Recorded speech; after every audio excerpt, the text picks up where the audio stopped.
Lakurawa, they came in as a radical and violent group with quote and unquote their own Islamic teachings and also their own Islamic ideology. And the unfortunate thing is that they don't have a very good understanding of the religion, neither do they have an understanding of what exactly they want to do. And the fact of the matter is, the locals will tell you, they preach religion, they preach their own ideology and their own teachings, but they seem not to even understand what they are actually into. And what do we see? We see people from different nationalities. They are not, mostly not Nigerians. They are from Niger, from Burkina Faso, from Benin, from Mali, and other parts of the Sahel. But the most interesting thing about it is that, again, they don't even understand the language of each other. That is very clear. And in some part of Sokoto, where they operate, in these local government areas that I'm going to mention, around Ilela, around Tangaza, Godu, Bale, Benji, Silami, down to some part of KB, particularly in Kangiwa, in Augi, and as we speak today, they are in some part of Argungu local government area. I think this is a threat, and a very fundamental threat, not only to Nigerian security, but to international international security, and also it is an international threat.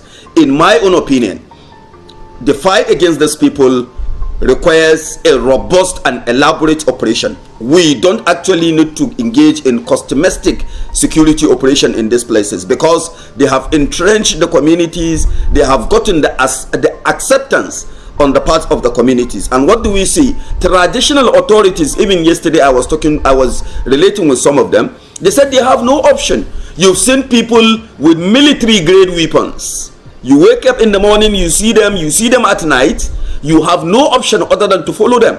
And that is what is actually going on in these rural areas. If you take, for instance, Augi local government, you find quite a number of the district.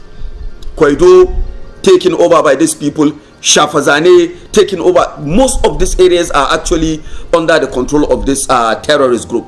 And they are, just like I said earlier, non-Nigerians. But the possibility of our local people supporting and joining them and accepting their ideology is actually on the increase, because they collect taxes.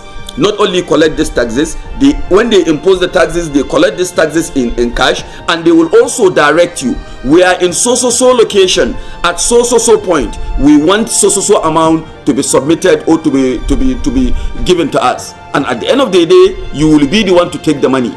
To the extent that in Arugungu, in Augi, in some part of Kangiwa, and even part of Sokoto states, around Tangaza, around Gudu and Silami, they have established a network in which this network serve as their agents. They impose levies on you, 10 heads of your cattle, they will say you pay 200 or 300,000. If you want to pay, we are in Juma Jimi, we are in Giragiri, we are in Raka, they will mention locations, and you see people submitting, collecting this money, paying to them directly. They even know where to see them. They have their agents, the motorcyclists, that actually take individuals to some of these places. So in my own opinion, it is a very serious threat beyond our imagination, and we really need a robust international collaboration. It's not just about the issue of Nigeria anymore. Rather, it is the issue of getting the support of international communities to deal with this particular threat. It is imminent, it is increasing, it is expanding, and rural communities are crying day in, day out about the activities of this group.